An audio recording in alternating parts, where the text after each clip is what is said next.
Imagine securing the most decisive military victory of your life and losing your kingdom before the dust even settles. The historical record in 1 Samuel 15 documents a brutal, ongoing geographic border conflict between ancient Israel and the Amalekites. To settle it, Israel's first monarch, King Saul, is handed a highly specific military objective.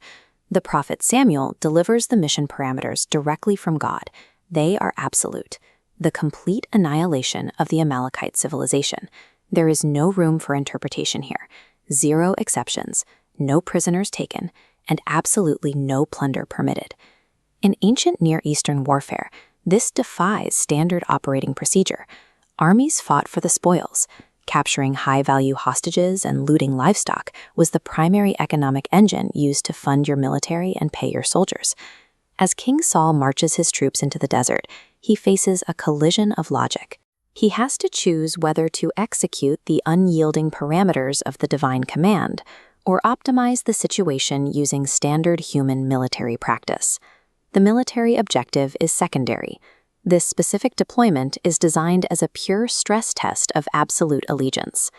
Saul mobilizes a massive force and executes a flawless surprise ambush against the Amalekites. The tactical success is overwhelming. In the initial phase, Saul follows the parameters. His troops devastate the settlements, destroying the general populace and burning anything deemed weak or worthless.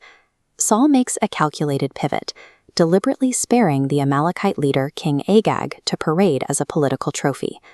Next, they audit the livestock, destroying sickly animals but preserving premium herds. A literal gap opens between this strict divine command and Saul's actual execution. A victorious army expects a payout. Enriching your troops with top-tier livestock is the fastest, most efficient way to secure their long-term loyalty. From Saul's perspective, a 99% completion rate looks like a total victory.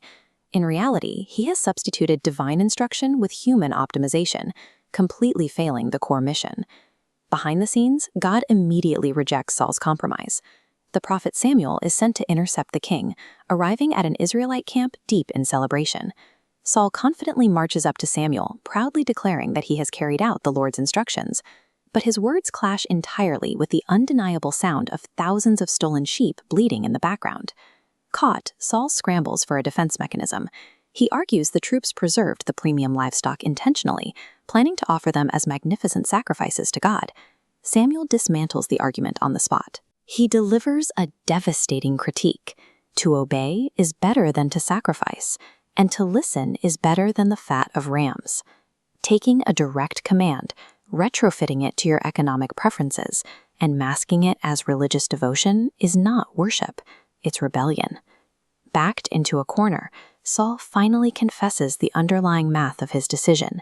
He feared the demands and opinions of his own soldiers more than he respected the command of God. Samuel delivers the final, unalterable judgment. Because Saul rejected the word of the divine, he is permanently rejected as king. Samuel turns to leave. In a frantic panic, Saul lunges forward and grabs the edge of the prophet's robe, pulling hard enough to rip the heavy fabric straight down the middle. Samuel looks at the ruined garment and turns it into a permanent visual metaphor, declaring that the Lord has irrevocably torn the kingdom of Israel from Saul this very day. Stepping in to close the gap Saul left open, Samuel personally executes King Agag, brutally finalizing the mission parameters the king lacked the resolve to complete. The prophet turns his back and walks away, severing ties of the rest of his life. Saul is left standing alone in the dust of a hollow, incomplete victory. For the sake of a temporary economic payout and the fleeting approval of his troops, Saul traded away a permanent, generational dynasty. In the realm of absolute commands, partial obedience equals complete disobedience. Human logic might win the battle, but it will lose the crown.